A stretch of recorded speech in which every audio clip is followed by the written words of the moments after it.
Hello there, my name is Holly Johnson. I'm a Premier Team Leader for Cash for Posh. I wanted to talk to you guys today about time management.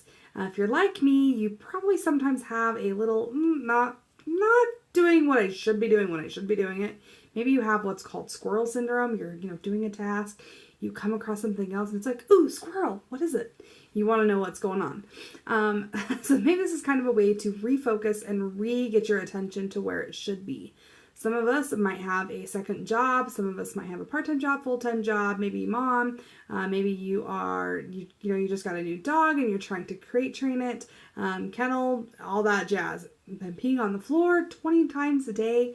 Trying to get that time efficiently to work your business while trying to juggle and manage your household.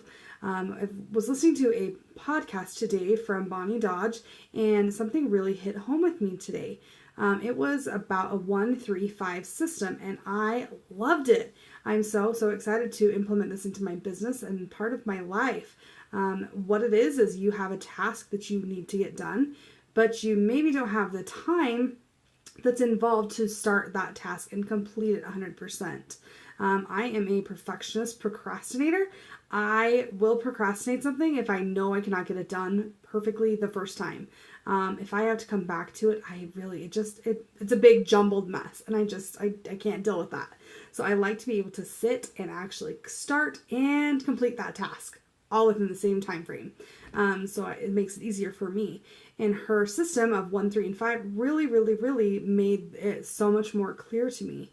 So anytime that she's got a task at hand that she's trying to do, she's going to prioritize it by a 1, a 3, or a 5. So if it is a task, say like following up with a past party, you're knowing that that's going to take longer than 5 minutes. It's going to take probably longer than a half an hour, especially if it's an entire party. You're going to ask lots of follow-up questions and want to get information from people. And it's something you do need to sit and plan a time frame of an hour that's going to take you. So to actually plan in an hour during your day to work on that specific task.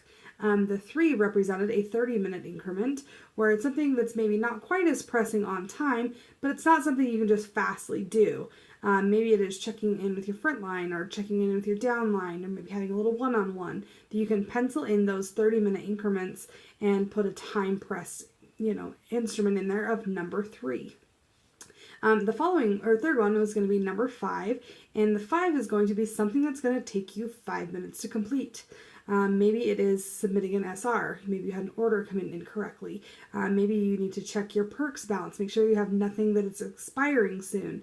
Maybe it's you need to hurry and hop on real fast and place an order. But to schedule that into your time and into what time is going to allow your business to work more efficiently. And then you maybe won't have that little squirrel syndrome like some of us do. And I am just as guilty. I'm not self-diagnosed ADD or any of that jazz, but I get sidetracked. I get, lost on our team page and start answering questions, or I get lost looking at, as I'm researching something. Maybe I've got an ingredient question that I'm not quite sure of, and I spend a little bit more time than I wanted to.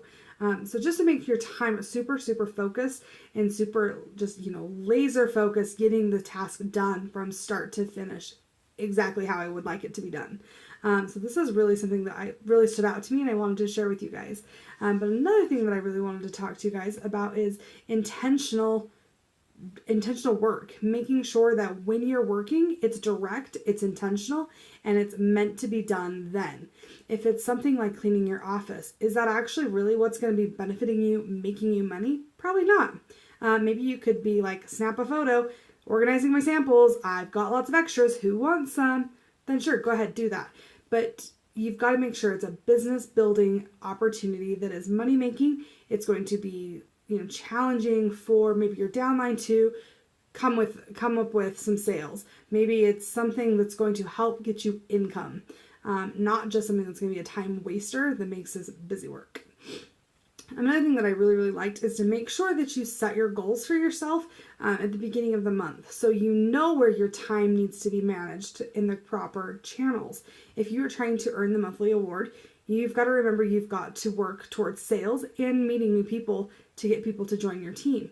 You need to have those time frames set apart that you can plan Facebook parties, plan an event in home. Maybe it's planning an event at your own house. But you also need time to meet with people one-on-one, go have coffee, maybe grab some lunch. Maybe it's just a 20-minute phone conversation with a person. But you've got to make sure you are detail-oriented in your setting of your goals to make sure that you can efficiently get those planned into your daily activities, especially if you've got limited time like I do. So I hope that's some good information for you guys. I hope that helps some of you. Jot down below if you have any other suggestions for time management tips. Talk to you guys later.